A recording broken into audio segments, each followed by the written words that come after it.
헤롯의 죽음과 말씀의 흥왕입니다. 아침이 되니까 헤롯은 베드로를 죽이려고 옥에서 끌어내라 명합니다. 그런데 우리 이미 공부한 대로 베드로는 사라져 버렸습니다. 네 교대로 4명씩 16명의 병사가 사슬로 죄수를 묶고 전후 사방에서 감시를 했는데 죄수가 사라지는 초유의 사태가 벌어지고 말았어요. 당시 로마의 군사 규율에 따르면 군인이 죄수를 감수하다가 죄수에게 유고가 생기거나 탈출을 하면 그 죄수를 감시하던 병사가 형벌을 대신 받아야 했습니다. 18절. 날이 새매 군인들은 베드로가 어떻게 되었는지 알지 못하여 적지 않게 소동하니 헤롯이 그를 찾아도 보지 못하며 파수꾼들을 신문하고 죽이라 명하니라. 헤롯이 유대를 떠나 가이사랴로 내려가서 머물렀다.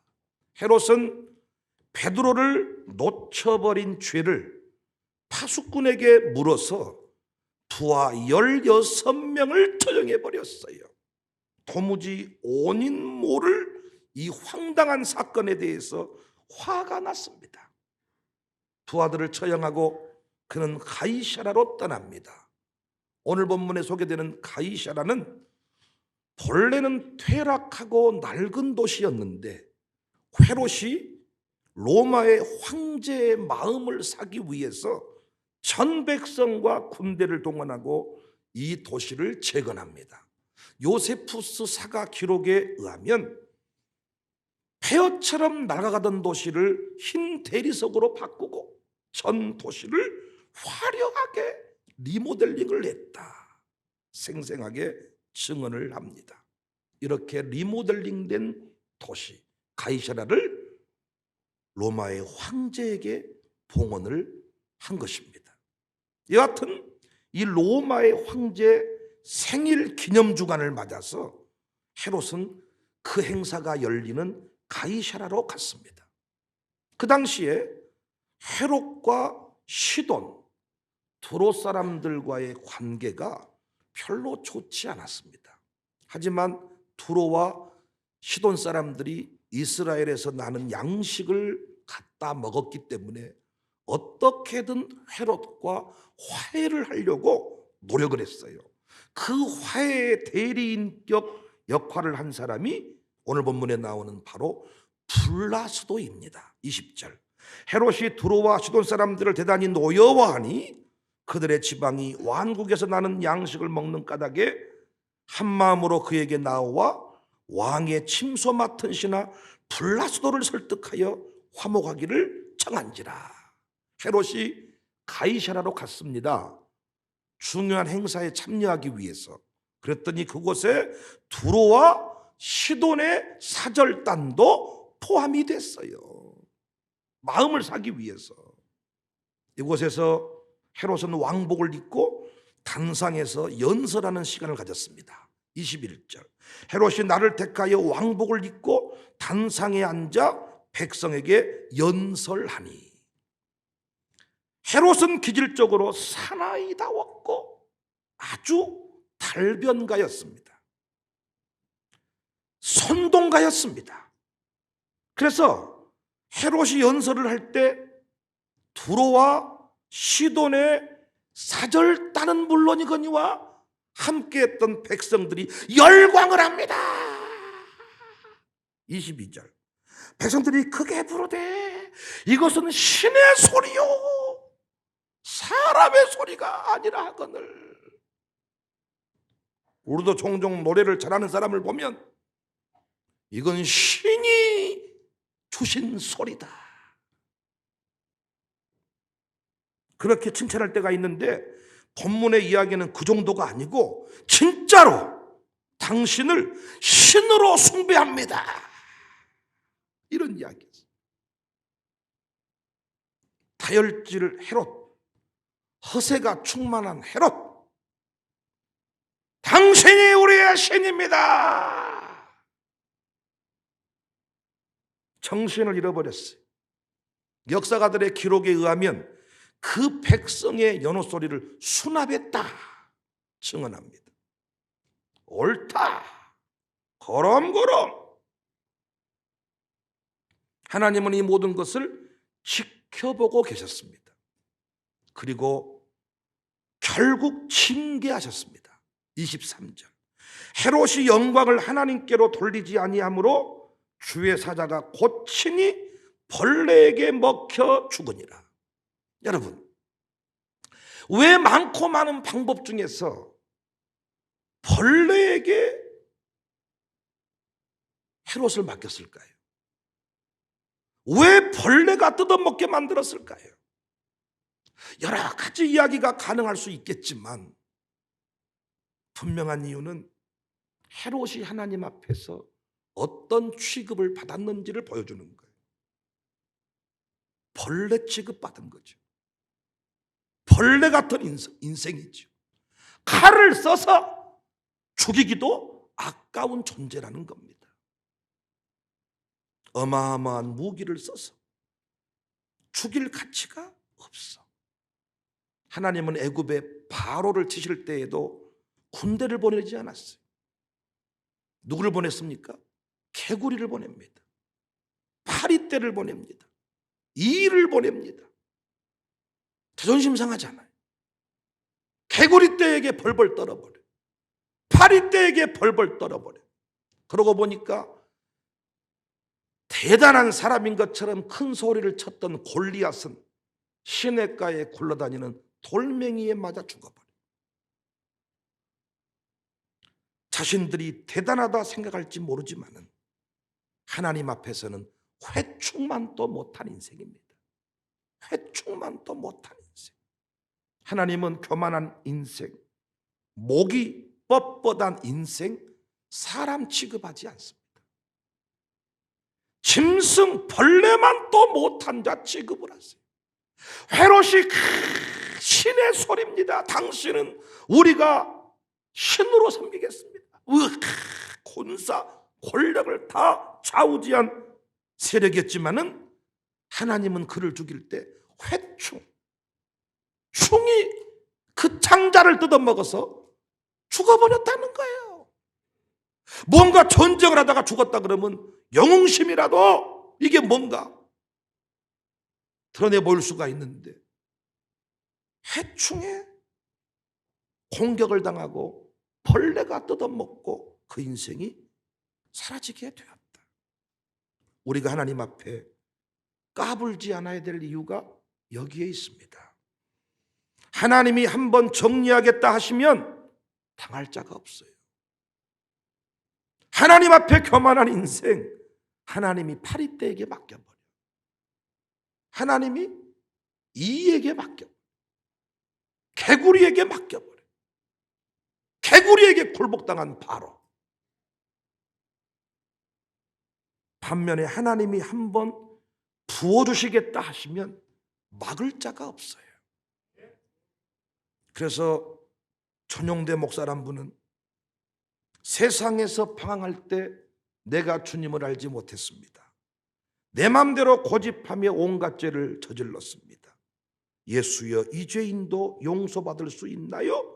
벌레만 또 못한 내가 용서받을 수 있나요? 여러분과 제가 주님을 몰랐다면 또 동의 안 하시겠지만은 벌레같이 살다 죽었을 거예요.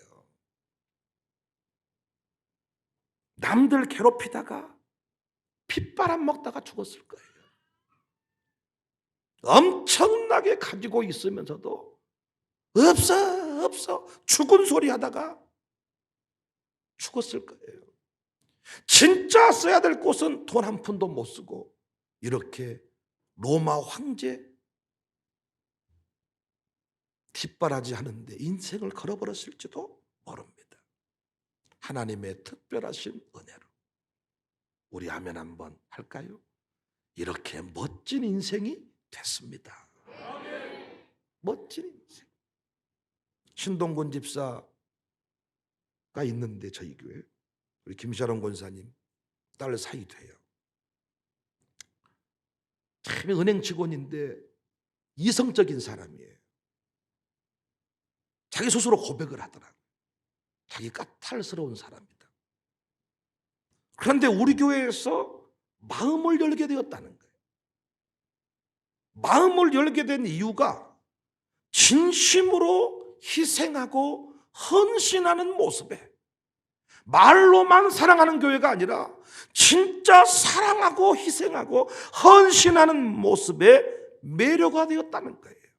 그래서 이 교회가 진짜다 결정을 내렸다는 겁니다. 나름대로 판단을 했다는 겁니다. 젊은이들에게 우리 어른들이, 우리 장로님들이 본이 되고 도전이 되었다는 것이잖아요. 이 교회 보니까 우와, 장로님들 욕심 충만, 이기심 충만, 우와, 목사님 앞에서 하는 소리와 없을 때 하는 소리가 다르고, 이게 아니고 보통은 그래 상처받아서 젊은이들이 교회를 떠나는데 진심으로 희생하는 교회를 보면서 도전이 되었다는 거예요. 사랑하는 성도님들, 우리 모두 부디 벌레 같은 인생으로 죽지 맙시다. 끝까지 하나님 나라 확장의 신실한 통로가 됩시다. 할렐루야.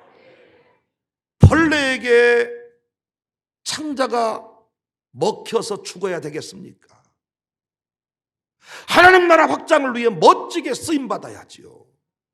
암세포도 다 박멸시키고 모든 인생의 연약한 자리로부터 벌떡 일어나서 열방을 다스려야지요. 그런데 오늘 본문을 보시면 조금은 어색해 보이는, 문맥의 흐름상 어색해 보이는 내용이 나옵니다. 이 헤롯이 벌레에게 창자가 공격을 당해서 벌레가 뜯어먹고 죽었다, 이 얘기를 하면서 24절에 하나님의 말씀은 흥왕하여 더하더라, 이 말씀이 중간에 나오는 거예요. 사도행전의 저자 누가가 의도를 가지고 이 자리에 이 말씀을 배열하지 않았는가 생각을 합니다. 하나님의 위대한 섭리의 역사를 드러내고 싶었던 거예요. 헤롯이 아니라 누구도 하나님의 구원 역사, 부흥의 역사를 막을 수가 없다는 것입니다. 그래서 헤롯은 죽었습니다. 하지만 하나님의 교회는 승리했습니다. 로마의 황제는 죽었지만은 복음은 왕성케 되었습니다.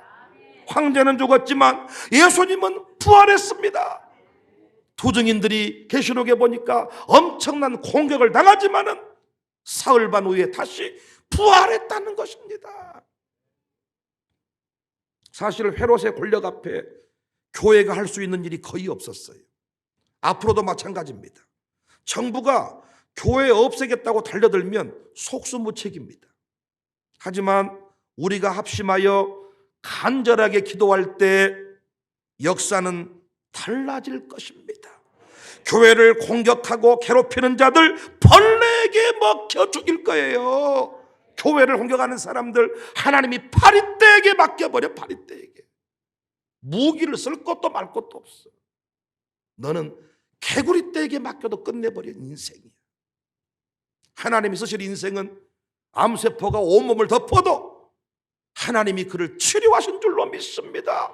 약할 때 강함을 주시네. 무지해도 하나님이 역사하시니까 유식한 자를 부끄럽게 만들어버린다는 거예요. 부디 쫄지 맙시다. 하나님의 교회는 항상 순교의 피가 튀깁니다. 이걸 보면 실패한 것 같고 끝난 것 같지만 웃기는 소리입니다. 고난 속에서 하나님의 말씀은 흥왕케 되었습니다. 광주 청사교회가 실제로 경험한 역사가 아닙니까? 교회에 일어나는 고난의 역사는 결코 실패가 아닙니다.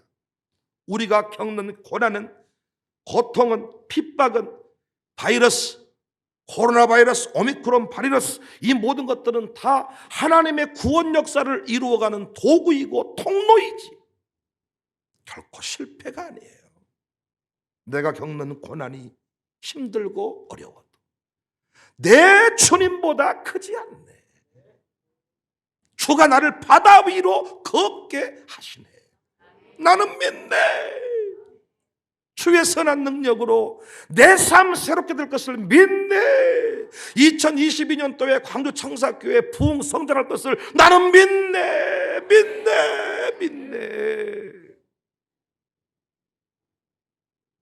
저는 몇 주 전에 샬롬 마룻바닥 기도회를 인도하면서 위기를 만난 사람들이라는 제목으로 설교를 한 적이 있어요. 이 설교 제목을 부목사한테 물었다가 다 위기를 만났어요.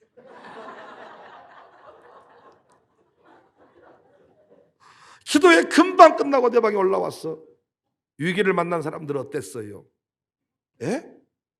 위기를 만난 사람들 어땠냐고요? 예? 아니 오늘 설교 어땠냐고. 오늘 설교 제목이 그것이었습니까? 우리 모두가 위기를 만났어요. 그 뒤로 저는 입을 다물게 됐지요. 부목사가 그 정도면 성도들한테 이 얘기, 양육사들한테 이 얘기를 물었다가 어찌 됐을까? 나 목회 진짜 그만하고 싶었을지도 몰라. 여하튼 위기를 만난 사람들이라는 제목으로 설교를 했는데 그 내용은 다름 아닌 엘리야와 사르밧 과부의 이야기였습니다. 흉년의 위기를 극복하고 생명의 기적을 만난 사르밧 과부에게 또 다른 위기가 찾아왔습니다. 그 위기가 다름 아닌 아들의 죽음입니다. 인생을 살아가는 동안 위기는 반복이 되잖아요. 위기 없는 사람 있었습니까? 인생에 위기 없는 사람 있으셨냐? 대통령들마다 위기를 겪지 않은 분이 있으셨습니까? 이 대통령은 이 위기를, 저 대통령은 저 위기를 다 극복을 했습니다. 위기의 연속입니다. 위기의 반복입니다. 그래서 우리는 위기를 없어지기를 위해 기도하기보다 그건 그 기도는 응답이 없어요. 이 세상에서 하나님 나라가 확장이 되려면 반드시 위기의 상황, 고난의 상황은, 재난의 상황은 반복이 돼야 돼. 그러니까 위기가 없기를 구하는 것은 잘못된 기도예요. 그 위기 중에도 하나님 나라가 확장되어지기를 원합니다. 이 위기를 잘 극복하기를 원합니다. 위기 가운데 간증을 만들기를 원합니다. 이렇게 우리가 가르치고 훈련을 해야죠. 이와 같은 위기의 순간에 사르밧 과부는 아니 생명의 역사를 이미 경험한 사람이잖아요. 그런데 해서는 안 될 원망과 탄식을 쏟아냅니다. 그의 기름통 밀가루통이 마르지 아니한 것만 봐도 이렇게 말하면 안 될 것 같은데 자기 어차피 아들하고 둘이 밥 지어 먹고 죽으려고 그랬거든요. 그런데 엘리야 목사님 만나가지고 기적을 만났음에도 불구하고 엘리야에게 소리치는 것 좀 보세요. 열왕기상 17장 18절. 여인이 엘리야에게 이르되 하나님의 사람이여 당신이 나와 더불어 무슨 상관이 있기로 내 죄를 생각나게 하고 또 내 아들을 죽게 하려고 내게 오셨습니까? 보통 자식이 죽으면, 자식이 아프면 항상 부모 죄다, 내 죄다 이랬잖아요. 내 죄를 지적하려고 왔습니까? 못한 뒤 우리 집에 왔습니까? 하숙 형태로 거주하고 있었어요. 엘리야를 통해서 엘리야의 삶을 책임지면서 자기 인생이 대박났으면서 못하러 우리 집에 와가지고 위기를 만났을 때 신방 가보면 이렇게 어려운 소리를 들을 때가 있지요. 시골에서 소가 새끼 낳다가 죽어버리고 돼지가 콜레라, 코로나 뭐 바이러스 걸려서 싹 죽어버리고 뭐 송도 집 당감 농사 또 고추 농사가 뭐 병 들어서 싹 떨어져 버리고 이때 신방 가보면 나 교회 안 다닙니다. 어떤 목사가 그 집 간 병들라고 기도했겠어요? 어떤 교회 목사가 자기 교회 성도님 소 새끼 낳다가 죽게 해달라고 기도를 하겠어? 기도하면서 순산하게 하옵소서. 수의사가 없을 때 아니 소 새끼 낳다가 모가지가 걸렸다고 전화 오면 목사님이 오토바이 타고 간다니까 그 집에.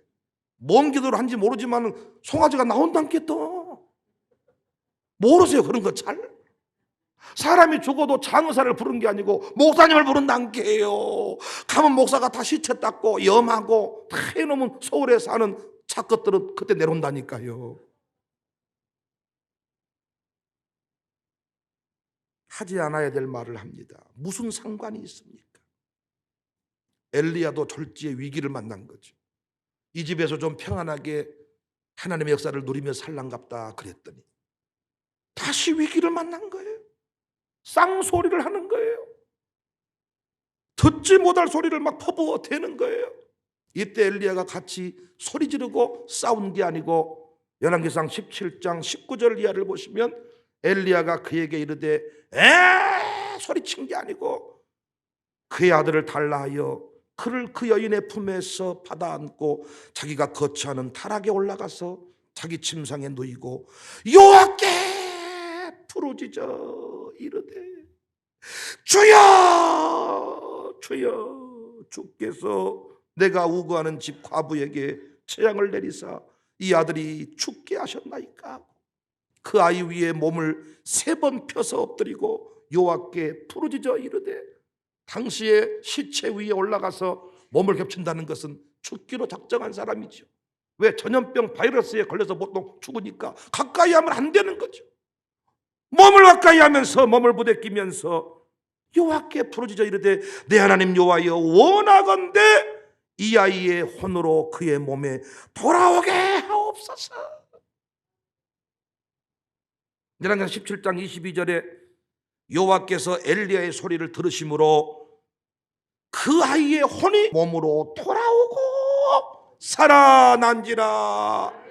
우리가 명심할 것은 신자는, 목사는, 성도는, 집사님은, 권사님은, 장로님은 주님 오시는 그날까지 끝이다, 망했다 이런 말을 하면 안 되는 것입니다.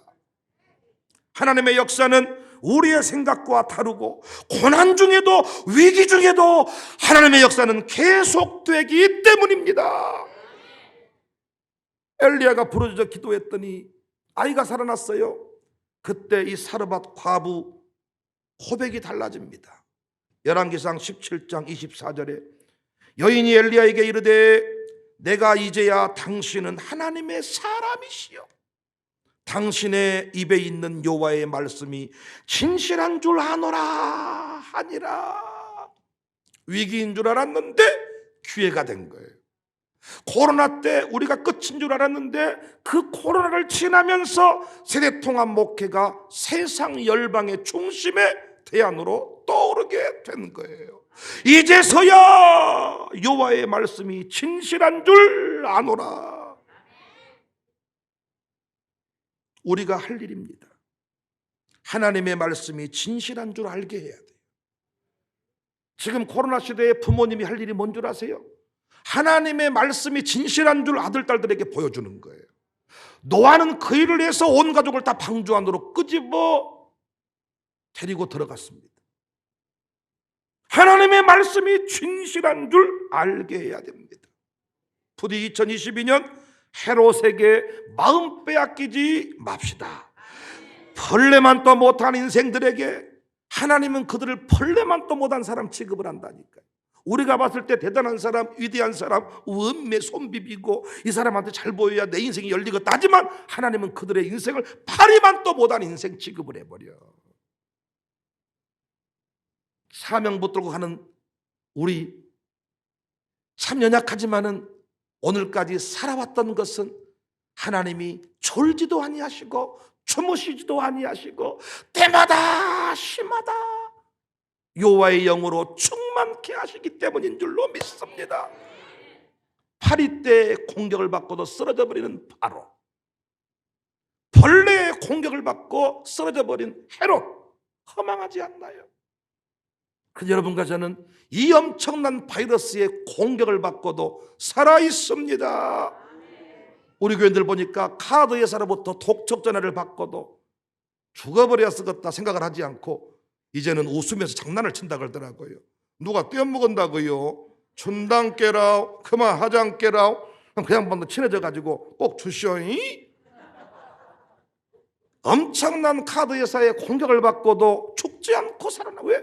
아니 하나님께서 은혜 주시면 다 감당할 상황이 생기고 또 가족은행이 만들어지고 하나님께서 다 이기게 하실 것임을 믿기 때문에 그 상황이 간증이 될 것이고 그 상황에서도 이루실 일이 있기 때문에 빛 가운데로 걸어가면 그 빛은 부채를 말합니다.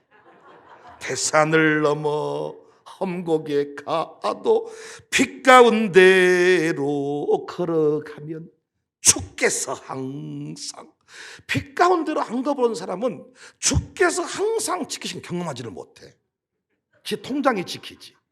그러나 우리 같은 사람들은 매주마다 매달마다 주께서 항상 지키시기도 약속한 말씀 변치 않네. 당해가 왜 일사불란하고 왜 빨리 끝나냐? 없어 무엇이. 무엇이 있어야 목사님이 먹어버렸냐? 장로님이 먹어버렸냐?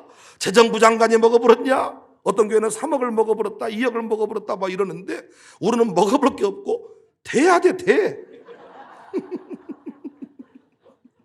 재정부 장관을 아무나 할 수가 없어. 돼야 돼. 주께서 항상 지키시기로 약속한 말씀 변치 않네. 이번 명절 때도 아마 우리 교인들이 가는 곳은 다 풍성했을 겁니다. 얘기를 들어보니까 전부 다 목사님 하라는 대로 했습니다. 가서 참 멋지게 한번 섬기고 왔습니다. 부모님 모시고 호텔도 갔다 왔습니다. 참 고백을 하더라고요. 가족은행 대출받아서 온 줄은 몰랐겠죠. 빛 가운데로 걸어가지만은 그것이 두렵게 느껴지지 않는 거예요. 우리는 뭐 수학 8점, 영어 7점 맞고도 인생의 위기라고 생각해 본 적이 없는데 하나님이 함께하지 않는 인생은 98점 맞다가 평균 97점 떨어지니까 얼굴이 캄캄해지고 죽어버려 쓰겠다. 살아서 뭐하겠냐? 하나님이 살아계시면 이런다냐? 이런 소리를 하는 거예요. 하나님의 은혜가 떨어지니까 모든 게 두려워. 하나님이 함께하는 인생은 수학 7점, 영어 8점 맞고도 유학을 꿈꾸고 세계 열방을 내가 다스리겠다고 하고 말도 아닌 소리 하지 마라 그랬는데 우리 교회가 그 역사를 지금 써가고 있지 않습니까? 헤롯은 죽었지만 말씀은 흥왕케 되었습니다. 바이러스는 사라질 것입니다. 하나님의 역사는 계속될 것입니다. 아닙니다. 또 엄청난 바이러스가 몰려올 수 있습니다. 하지만 하나님의 교회는 승리할 것입니다. 2022년 승리의 약속을 믿으시기를 바랍니다. 말씀의 흥왕의 역사를 믿으시기를 바랍니다. 여러분 기업이 성장할 것을 믿으시기를 바랍니다. 도약을 꿈꾸시기를 바랍니다. 양육사들이여 가정교회 분가를 꿈꾸시기를 바랍니다. 헤롯은 죽었습니다. 벌레에게 물려 죽었습니다. 그러나 우리는 어떤 질병도 다 이기고 우뚝 서게 될 줄로 믿습니다. 코로나도 이겼습니다. 더 큰 바이러스도 이기게 될 것입니다. 적그리스도 이기게 될 것입니다. 어떤 불경기를 만나도 시냇가에 심은 나무는 이파리가 마르지 아니한다. 열매를 맺는데 많이 맺는다. 2022년 기대하면서 헤롯에게 손비비지 말고 쫄지 말고 놀라지 말고 파리만 떠보다는 인생들한테 감히 마음 뺏기지 마세요. 똥파리 같은 인생은 파리채로 때려잡는 거예요. 쫄지 말고 놀라지 말고 말씀 붙들고 승리하는 우리 교회가 됩시다. 원성과 같은 그의 영광과 허락하신 말씀 주같이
감사합니다.